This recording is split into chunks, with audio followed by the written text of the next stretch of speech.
के बहंगिया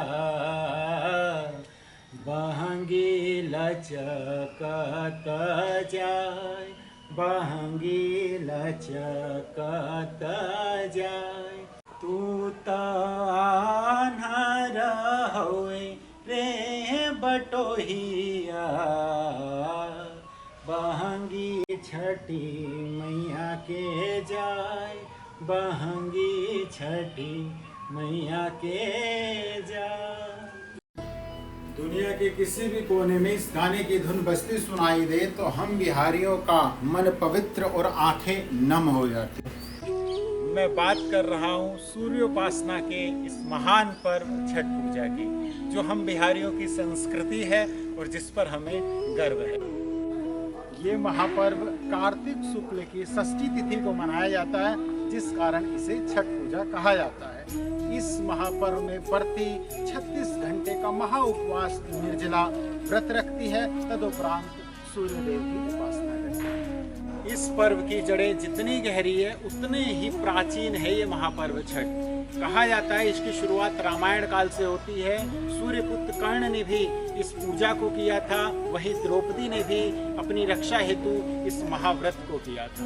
छठे नवरात्र में जो माँ कात्यायनी है उन्हें ही छठी माता कहा जाता है। जी हाँ, माँ कात्यायनी ब्रह्मा जी की मानस पुत्री है।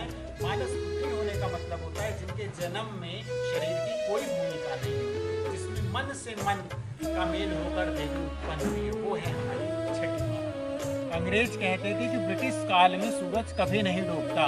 वहीं ये कहावत भी है कि चढ़ता सूरज धीरे धीरे ढलता है, ढल जाएगा। दोस्तों, हम भारतीय हैं जो डूबते सूरज को भी प्रणाम करते हैं। जब सारे वैद, डॉक्टर, हकीम और मेडिकल साइंस फेल हो जाता है और डॉक्टर ये कह देता है कि तुम कभी माँ नहीं बन सकती, उस कंडीशन में भी छठी मैया निसंतान माताओं को संतान का सुख देती है। और यही कारण है कि इस महापर्व को माताएं बड़े हर्षोल्लास के साथ मनाती हैं। हमारी मम्मी लोग एक गीत गाती है, गोदी में दिया एगो ललना दौरा घाटे छिप पाए। ये आपको पता है गोदी में ललना ही क्यों मांगा? इसलिए कि वो भारी भरकम फलों से भरा हुआ दौरा, क्योंकि बहन सोफ्ट होती है और बहन को हम भाई ये चाहते नहीं है कि हमारे होते हुए इतना भारी भरकम दौरा वो उठा के ले जाए। तो उस दौरा को उठाने के लिए हमारी मम्मी लोग ललना मांगती है। जब हम छठी मैया के दौरे को अपने सिर पर धारण करते हैं तो हमारा रोम रोम सिहर उठता है। लेकिन आजकल के मेरे भाई लोग दौरा सर पे उठाने में अपनी इंसल्ट महसूस करते हैं। एक बात सोचिए, जब आप एक दौरे का भार नहीं उठा सकते तो छठी मैया तुम्हारे जीवन का भार कैसे उठाएगी? लेकिन वो माँ है, वो तुम्हें दुखी नहीं देख सकती। दोस्तों, मॉडर्न होना अच्छी बात है, लेकिन मॉडर्न होने का मतलब मूर्ख होना नहीं होता है। छठ महापर्व न सिर्फ भारत में बल्कि आज ये विदेशों में भी मनाया जा रहा है। मॉरिशस, सूरीनाम, इंडोनेशिया, नेपाल, संपूर्ण विश्व के लोग आज इस महापर्व के बारे में जानते हैं। अगर हम भारत की बात करें तो यूपी, बिहार, झारखंड, पश्चिम बंगाल 30 से 40 करोड़ लोग इस महापर्व को बड़े ही धूमधाम के साथ मनाते हैं। छठ पूजा के आते ही ट्रेनों में टिकट को लेके मारामारी हो जाती है। 4-4 महीने पहले सारी टिकटें फुल हो जाती है। किसी कारण से यदि टिकट कंफर्म ना हो जाए, वेटिंग जैसी कुछ असुविधा हो, तो हम लोग जहां 1 घंटे अगर हमें ऑफिस में जाना होता है, खड़े होने में हमारी टांगें दुखने लगती है, वहीं हम 24 घंटे खड़े होकर जाने के लिए तैयार रहते हैं और इसलिए हमें थोड़ी सी भी थकान महसूस नहीं होती है। छठ पूजा पर घर जाने के लिए हम बड़े से बड़ा रिस्क लेने को भी तैयार रहते हैं। ट्रक में, टेम्पो में, गाड़ी में, जैसा भी बन पड़े, लेकिन हमें घर जरूर जाना होता है इस महापर्व को मनाने के लिए। संपूर्ण भारत में एकमात्र महापर्व छठ पूजा ऐसा महापर्व है जिसमें कोई वर्ग विशेष नहीं देखा जाता, कोई जाति नहीं देखी जाती।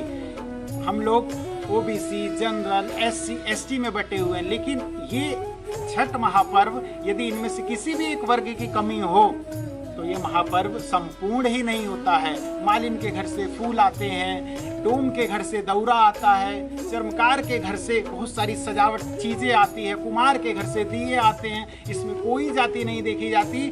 माँ छठी मैया ने हमें एक ऐसी सामाजिक समरसता में बांधा हुआ है कि मेरे लिए संपूर्ण भारत के सभी बेटा बेटी एक समान है। यदि मैं बात करूं धर्म की, तो मुस्लिम धर्म का एक बड़ा तबका है जो इस महापर्व को बड़े ही हर्षोल्लास के साथ मनाता है। जी हाँ दोस्तों, सही सुना आपने। भारत में मुस्लिम समुदाय के भी बहुत सारे लोग हैं जो इस छठ पूजा को बिहारी लोगों से भी ज़्यादा हर्षोल्लास के साथ मनाते हैं। अगर इस महापर्व को लेकर मैं आपसे अपने कुछ अनुभव साझा करूं, तो छठ पूजा पर मेरी मम्मी ने मन्नत मांगी हुई है कि जब तक कोई इस महा छठ पूजा को करेंगी तब तक घाट पर ढोल के साथ ही जाएंगी। और हम लोग भी देखते हैं। एक बार की बात है कि मेरी तबीयत खराब हो गई थी, तो मम्मी ने कुछ ऐसी मन्नत मांगी हुई थी। मैंने देखा कि जब ढोल वाले आए और घर पे ढोल बजाने लगे, तो मम्मी ने अपनी साड़ी का आंचल फैला दिया और उस आंचल पे ढोल वाले को खड़ा करके बजवाया ढोल, जिसे देखकर आंखों से आंसू बहने लगे, रोंगटे खड़े हो गए। ऐसा है ये महापर्व, ऐसा है इस ममतामयी का प्यार जो हमारे लिए इस महापर्व को 36 घंटे निर्जल रहकर करती है। गरीब से गरीब परिवार भी जो 2 वक्त की रोटी बड़ी ही मुश्किल से जुटा पाता है, उसका दौरा भी छठी मैया फलों से भर देती है। जितनी उत्सुकता दिवाली को लेकर हम लोगों को होती है, उतनी ही उत्सुकता इस महापर्व को लेकर, छठ को लेकर हम लोगों के मन में होती है। जब हम छोटे थे तो हम कुछ पटाखे जो दिवाली के लिए आते थे उसमें से बचा लेते थे कि हम छठ पूजा में घाट पे ले जाके इस पटाखों को फोड़ेंगे। हमारे बड़े हमसे कहते हैं कि जिसका अस्त होता है उसका उदय भी होगा। और अपने इन्हीं अनुभवों को साझा करने के लिए आए हमारे साथ 6 और 7 नवंबर को महा आयोजन छठ पूजा में। और न सिर्फ आकर इस छठ पूजा को जाने, बल्कि दिल से इस छठ पूजा को महसूस करें और प्रसाद के रूप में ठेकुआ ग्रहण करें। और ग्रहण करने से मन ही मन छठी मैया से अपनी मनोरथ, अपनी जो भी कामना है उसको बोलें। और मेरा ये विश्वास है कि अगले छठ पूजा आने तक छठी मैया आपके मनोरथ को जरूर सार्थक करेगी। जय छठी।